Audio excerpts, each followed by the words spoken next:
よったね。平行移動なんだけど、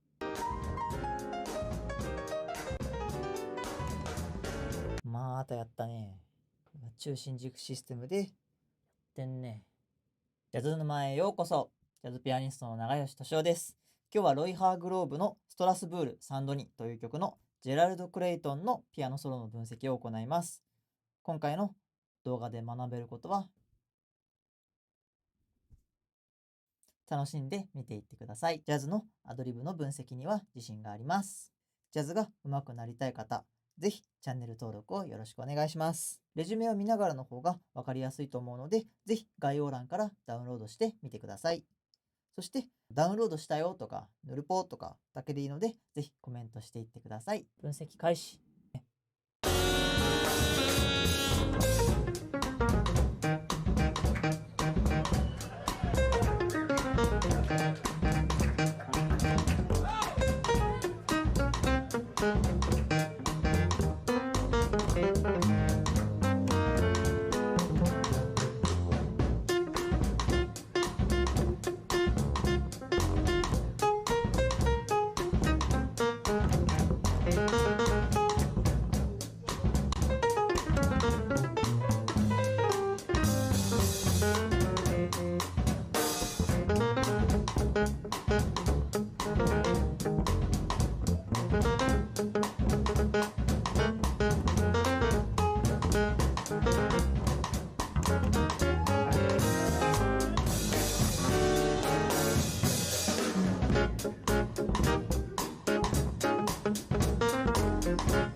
まずこのコード進行の解釈なんですけど、ほとんどの場合この c マイナーセブンスは無視されていると思ってください。2度マイナーセブンスあるいは4度メジャーセブンスが続いていると考えて分析をしてみましょう。1コーラス目。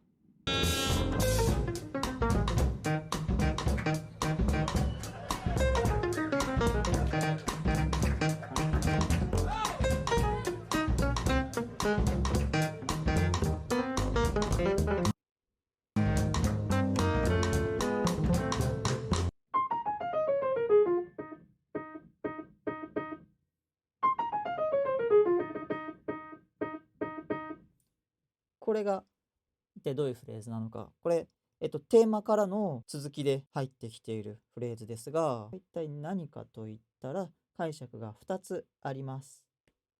3つか。3つあります。4つでした。4つあります。1個ずつやっていきます。D フラットメジャーセブンスの4抜き、D フラットリディアンの4抜き。スケールを1音抜かして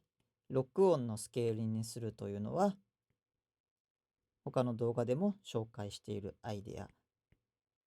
ランディ・ヴィンセントのラインゲームスという本で紹介されていて、私は知ったアイデアです。その本では3つのペア。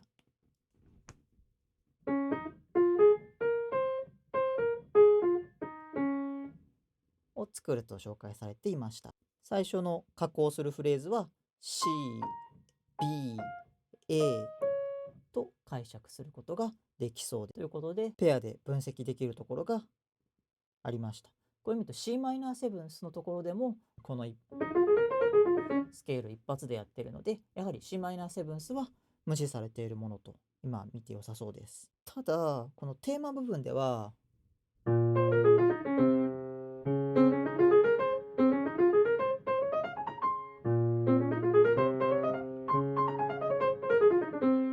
というふうに上昇する場合はというふうになっていて、ペアになってないんですね。本当は A ペア、B ペア、C ペアのはずなので、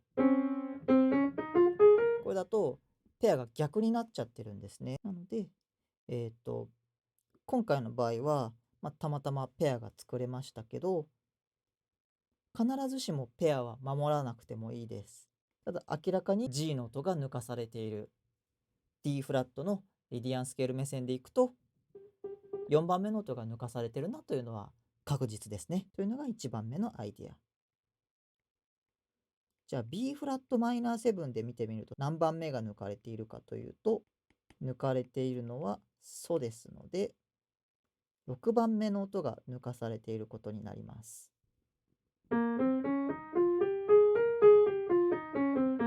1、2、3、4、5、6番目が抜かされていますね。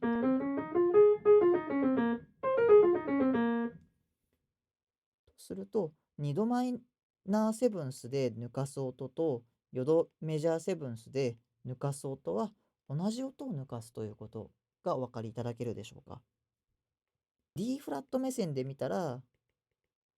B フラットマイナーセブンスの ABC っていうのは CAB になります。ABC、CAB ですね。で、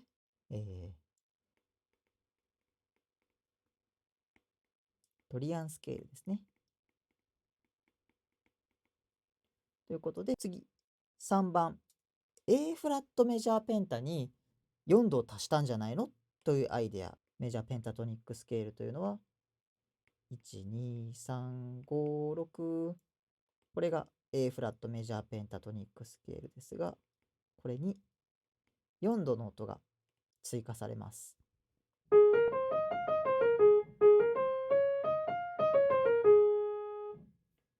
この4度の音を結構経過音的に使ってあげると、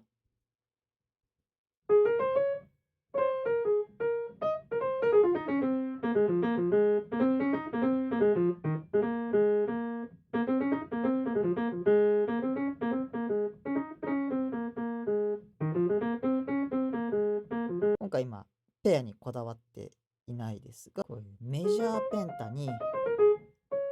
4度が足されたっていう解釈も使ってあげたいですね。これが3番のメジャーペンタプラス4度というアイデアでした。4番目のアイデア。A フラットメジャーペンタ。今の使ったペンタトニックスケールをそのキーの1度のペンタトニックスケールと見るか、D フラットメジャーセブンスから見た5度上のペンタトニックと見るかという話です。次はこれ何かといったら、今は最初にさっきやったのは多分キーの1度で見たと思うので、メジャーセブンス目線での見方をやってみようと思います。メジャーセブンスではルートから見た完全5度上のメジャーペンタトニックスケールが使用できます。そうすると D フラットメジャーセブンス上でこれを使うとこういうサウンドになって、メジャーセブンスに非常に適した5度、サティンス、メジャーセブンス、ナインス、サードというこのメジャーセブンス上で5度上のペンタっていうのは結構美味しいので使っていきたいんですが、それにさらに4度が足されたっていうアイデアでもいいでしょう。これはメジャーセブンスにとってはルートが足されたということになっています。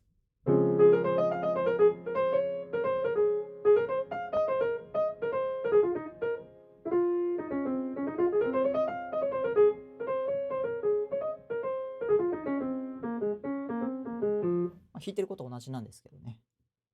これ後で大事になりますので、その時にこの説明が大事だったのねというのをすぐにやります。ということで、どのような解釈を行ってもここまでの解釈は基本的にはこの G の音が抜けている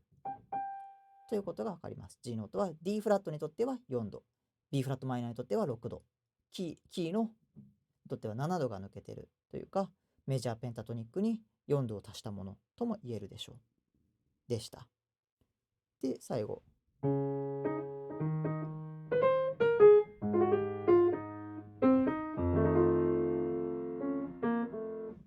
このソファミ、これもテーマにありましたが、これ何かっていうと、これは E フラットメジャーペンタと考えるといいんじゃないかと。E フラットメジャーペンタ上の321、先ほどもやりましたが、メジャーセブンス上ではメジャーセブンスの完全5度上の音をルートに持つメジャーペンタトニックスケールが結構いい感じにはまるんですよね。E フラットメジャーペンタです。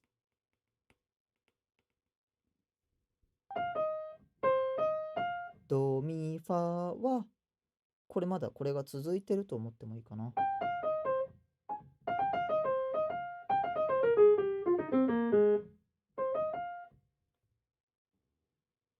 まあ A フラットペンタでもいいですけどね。ちょっとごちゃごちゃしてきますが、キーの5度のペンタを使っていると。A フラットペンタ。メジャーペンタですね。E フラットメジャーペンタ。これね、足すと、ラシドミファソ。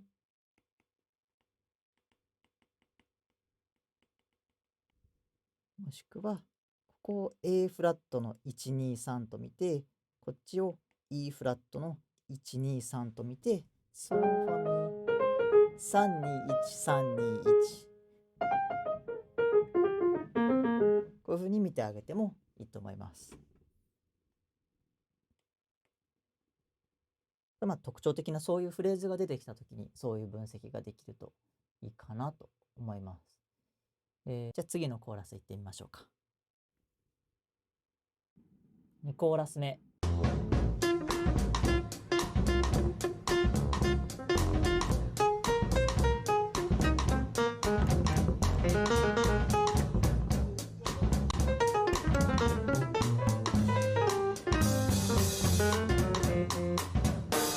最初のフレーズですが、これはずっとペンタトニック一発です。A フラットメジャーペンタトニックですが、使われ方的には A フラットの平行調である F マイナーペンタトニックトニックスケールの方が適切かもしれないです。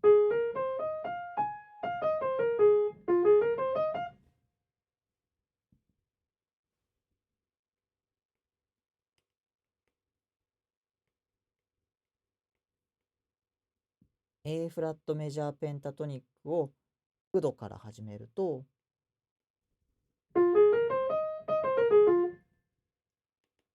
F マイナーペンタトニックスケールになります。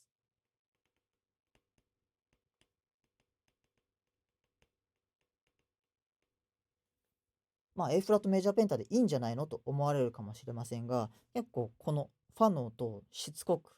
必要にファの音を攻めてますよね。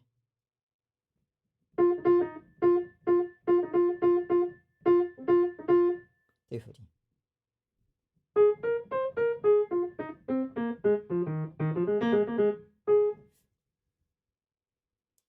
ここはまあ F マイナーペンタ感あんまりなくなってきますけど、前半のここはもう必要にもう F 攻めが決まっていますね。というペンタの話が一つ。じゃあ次のフレーズ。こんな感じのフレーズです。ドシラファミレドシ。ここは先ほどのペアでいけそうです。これですね。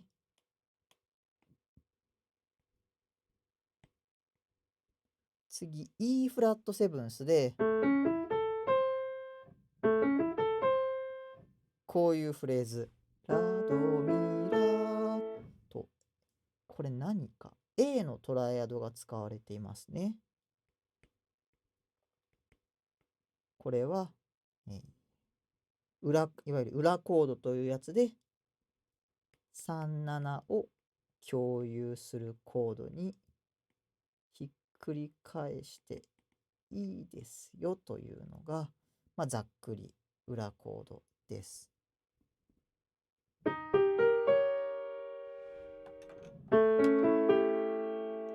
A セブンスと E フラットセブンス全然違うコードに見えて、ラドソドソソレ、これイメード音ですけど同じ音を持っています。3と7度をイメード音で共有していますというのがざっくり裏コードです。これイメード音も本当にやりたかったら、これは、B ダブルフラットセブンスになりますが、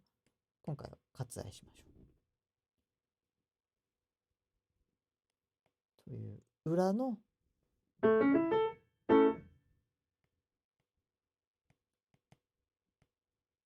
ルート3、5、ルートという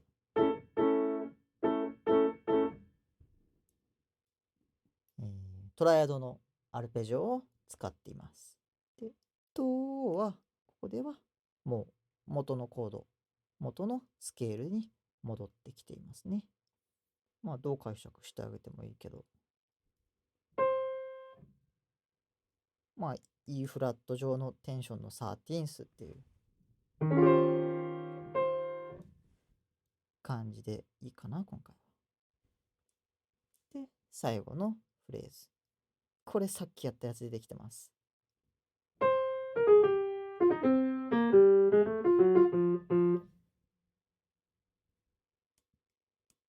ドシラ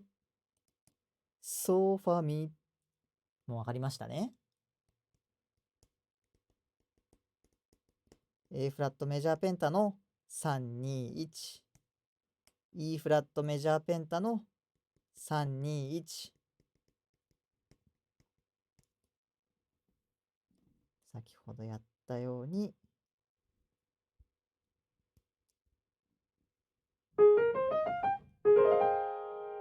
メジャーセブンス上で4度を抜かすということは、メジャーペンタトニックに7度が入っているという解釈ですね。ただこれは別の解釈では A フラットメジャーペンタトニックと E フラットメジャーペンタトニックが足された、混ざったフュージョンしたものだと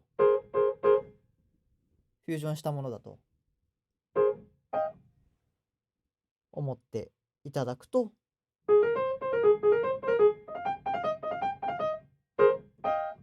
これが A フラットの321、これが E フラットの321と見ることができます。で、ここは A フラットの3度で、これがラに対するスケールの上、そして2音迂回しています。ドシラ対して2音迂回しています。迂回のパターンは、他の動画でも説明していますが、初めてこのチャンネル見るという方もいらっしゃると思いますので、ちょっと丁寧に説明します。この2音迂回のパターンは、上の音がこのターゲットノートに対する半音上なのか全音上なのかによって、この2音がどういう迂回をするかが決まります。これ今回はこの音、半音上、単2度上ですね。ターゲットに対する単2度上なので、そういう時には全音下、半音下、ターゲットに対する全音下、半音下、ターゲットという風な迂回の仕方をしてあげてください。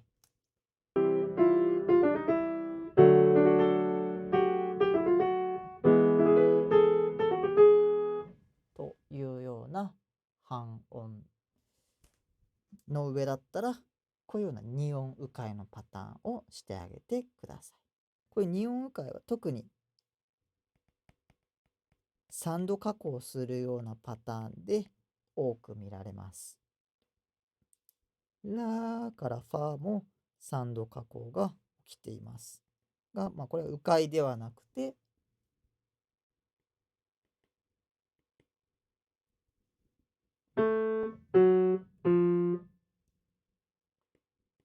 スケールを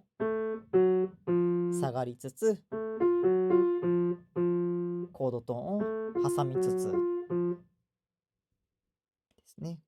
この音はルートに対する上からのアプローチとも言えます。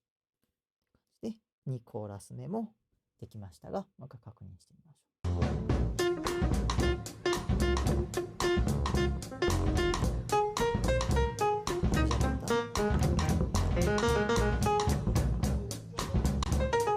裏コードで3人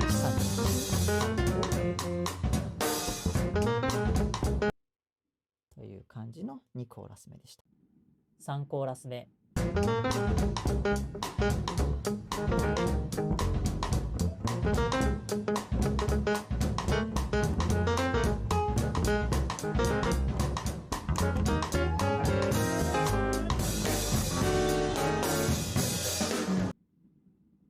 じゃあ続きですね。基本は A フラットのメジャーペンタトニックスケールと思っていいでしょう。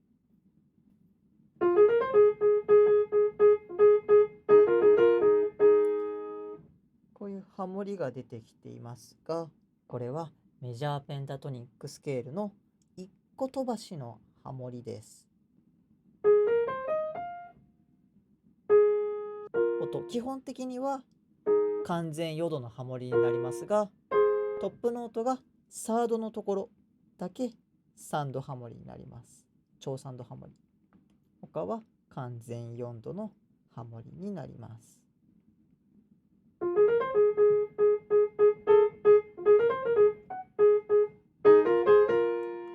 こことかまさしくそうですね。ミファラファ。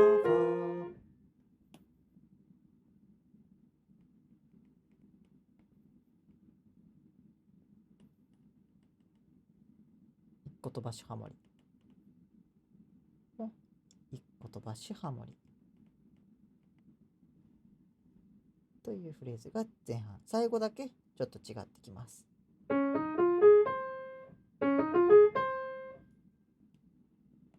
このフレーズは A フラットメジャーペンタプラス4度が入ってる。要は G 抜きの録音スケールですね。ここのソが抜かれている。ソ弾いてないですもんね。で、シラソ。これはA フラットじゃなくて E フラット。さっきの5度ペンタですね。E フラットメジャーペンタに4度を足したもの。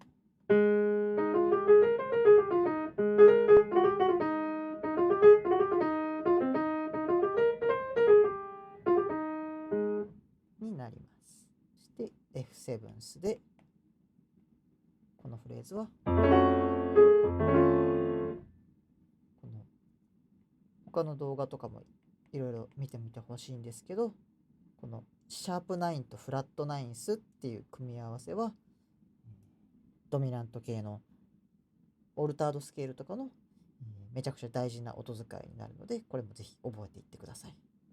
基本的にはペンタ中心、そして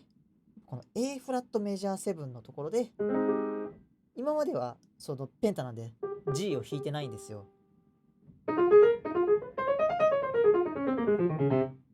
でメジャーのところで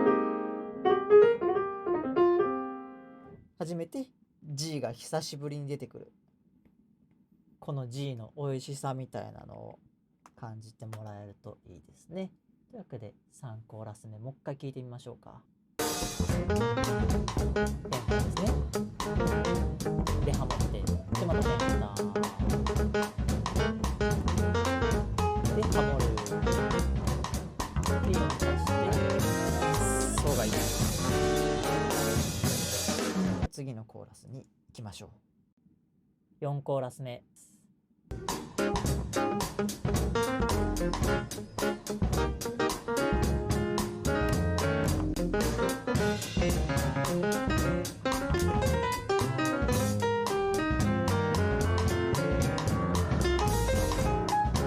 これはリフですね。でここで A フラットメジャーペンタで、またここでリフの F7 スを無視してラファミレは D フラットにとっての5321。これは他の動画でも言ってる1235っていうシェイプはめちゃくちゃよく出てくるシェイプです。ドレミソシェイプと呼んだりもしています。で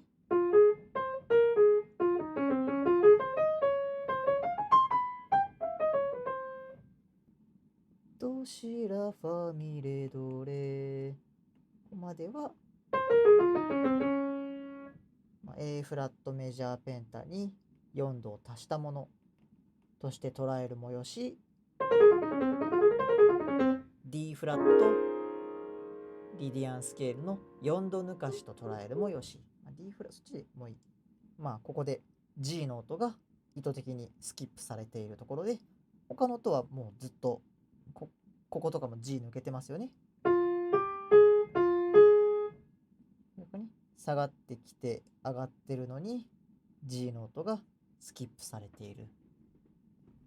ところに注目ですね。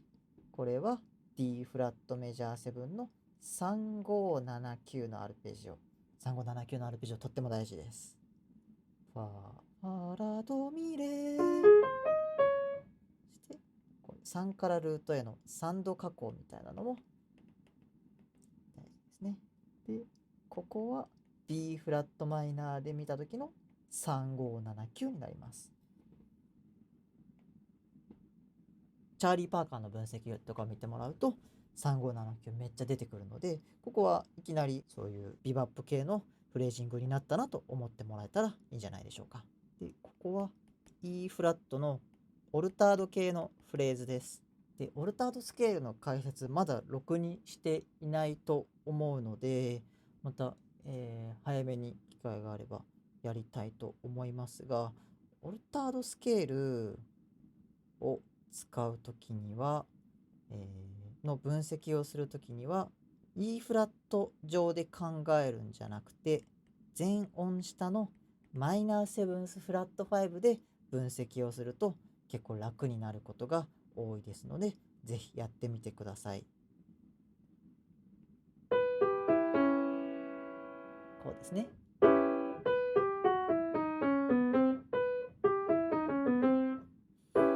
コードトーン中心になって上からのアプローチしてドに着地したいんで、この音が次の音に対する半音下になります。結構オルタードスケールっていうと皆さん知ってる方だと半音上のメロディックマイナーっていう風に捉える方いらっしゃると思うんですが、ぜひこの全音下のマイナーセブンスフラット5で考えるっていうのも取り入れていただけるといいかなと思います。アプローチノートとかの話をするときに、じゃあオルタードスケールを使うときもこの G7 のこの135に対してアプローチするんですかっていうふうな質問よくあると思うんですが、アプローチノートを使うときも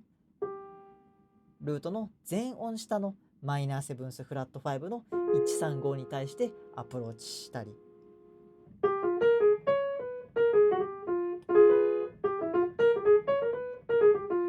するっていう風に考えると結構面白いことになるんじゃないかなと思います。これなんでそんな風になるかっていうのもやりたいんですが、ただボイシング的にオルタード使うときってこのボイシングがもうそのまま今マイナーセブンスフラット5 C シャープマイナーセブンフラット5になってますんでっていうのもあります。で次の解決した後のフレーズ、ドシソミ3975、これなんてもう3579の変形ですからね、これもやっぱり3579強いなと。そしてドから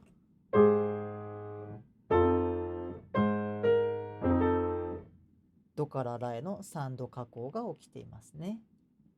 そして3度下降の間に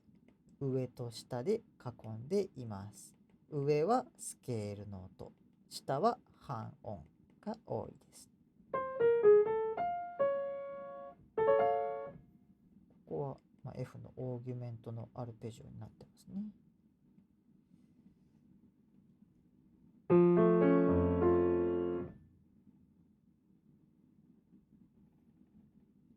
オルタードスケールが出てきたり3579が出てきたりしたちょっと変化のあったコーラスでしたね。聞きます。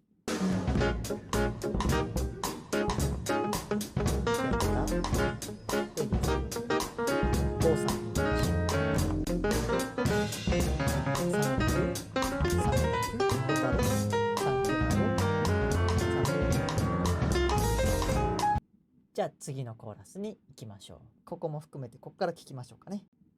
4コーラス目。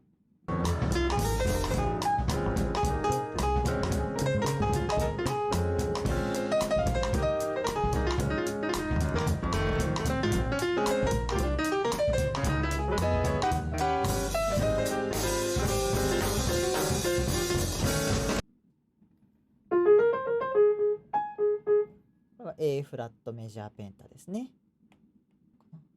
ずっとそうかな。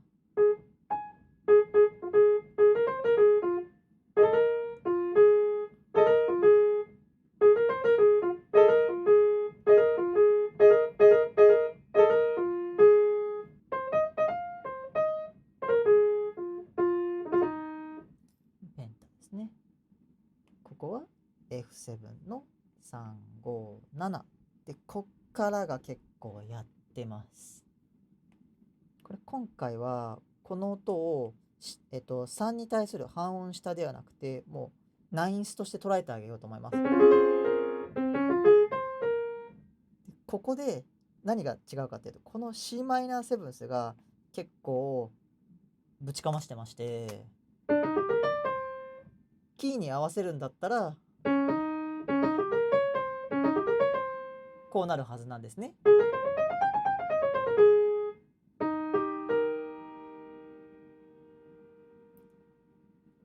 ただそれが下は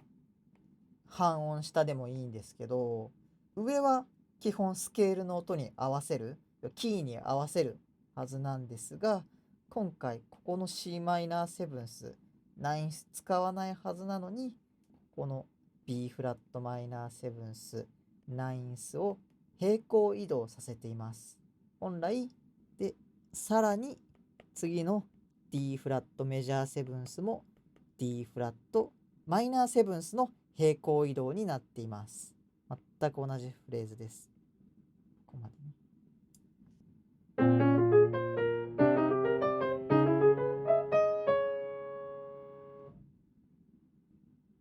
で、ここでは E フラットセブンスのオルタードがまた使われていて、オルタードはちゃんとまたの機会に説明しようと思いますが、今回は E マイナーでアプローチしてると考えて、ナインスルートナインスルートっという、まだ実はマイナー続いてたんですよ。ここもしかも D フラットマイナーから E マイナーっていう単3度の連続性が続いています。こ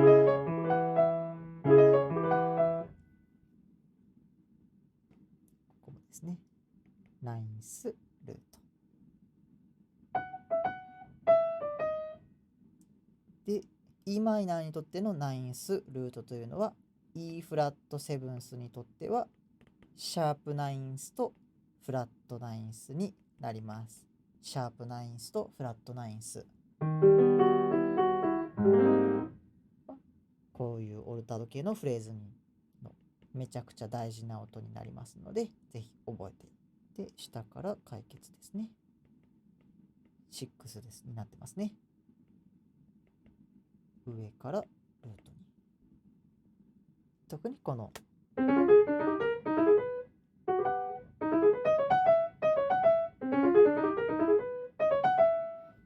ここのマイナーの平行移動、そして単3度のタラタラっていうところに注目して、もう一回聞いてみましょう。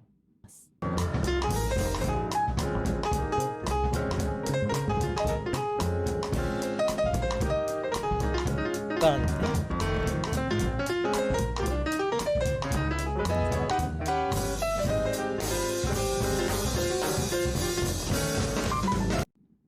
6コーラス目。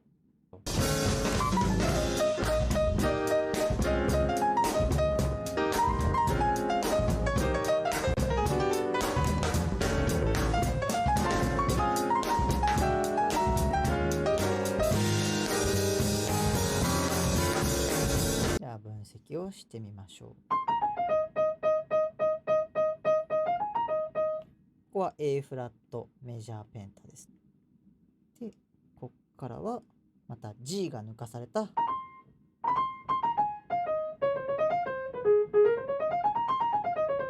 G の音が抜かれていることに注目してください。D フラット目線で4抜きと捉えるか、A フラットメジャーペンタに4が足されたどちらで捉えても同じく G が抜けているというのが分かれば良いです。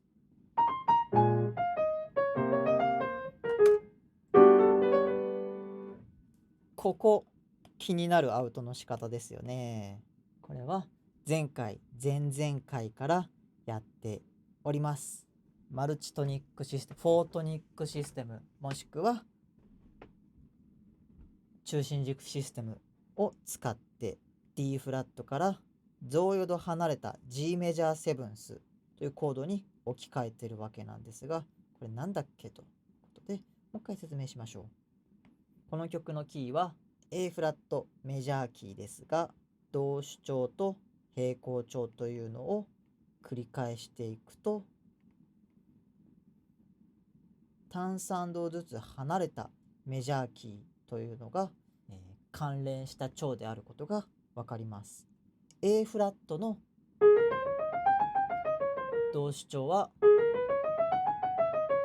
A フラットマイナー、読み替えると G シャープマイナー、G シャープマイナーの平行調は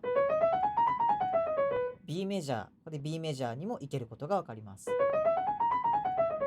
B メジャーの同主調は B マイナー、B マイナーの平行調は D メジャー、D メジャーの同主調は D マイナー、D マイナーの平行調は F メジャー、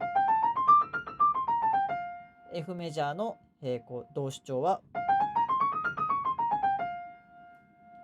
F マイナー、F マイナーの平行調は A フラットというふうに初めのキーに戻ってきました。同主調と平行調を繰り返すと単3度ずつ離れたキーに、転調していくことができるというのが、ざっくり中心軸システム、フォートニックシステムというやつですが、じゃあ今コードは D フラットメジャーセブンスが鳴っていますと。D フラットメジャーセブンスというのはキー A フラットにとってのヨドメジャーセブンスです。というのはキー D 目線で見た時のヨドメジャーセブンスというのは G メジャーセブンスになりますということで、これを置き換えています。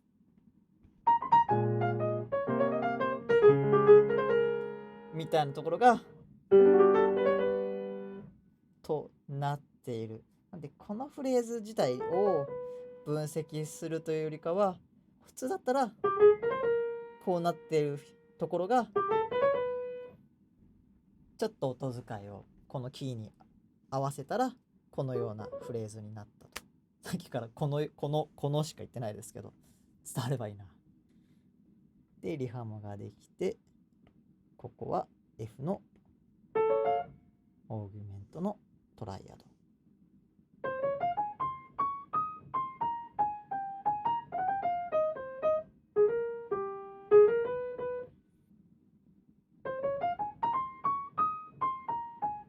ドレファラ下357、ここで3579って見てもいいし、ドレ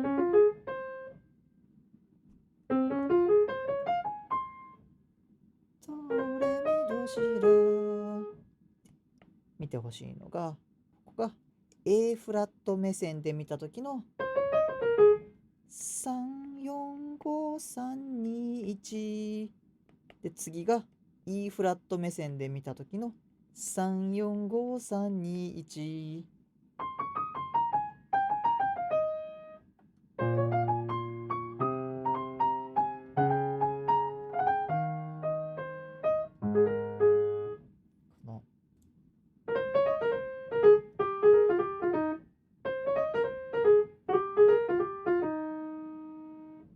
このA フラットに4度を足したっ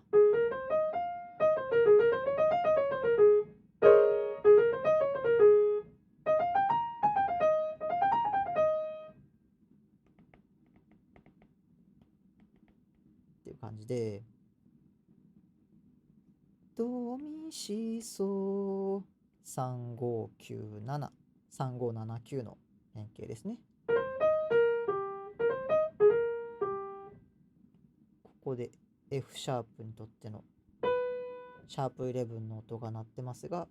これも裏コードに置き換えた時のルートと思ってもいいかなと。まあこんなに大事なところでもないのでいいかな。今回はこの中心軸システムで裏のコードが出てきたことと、こういうキーの1度のペンタトニックの12345フレーズ、キーの5度のから見たフレーズが出てきたよっていうのをちょっともう一回確認して聞いてみましょう。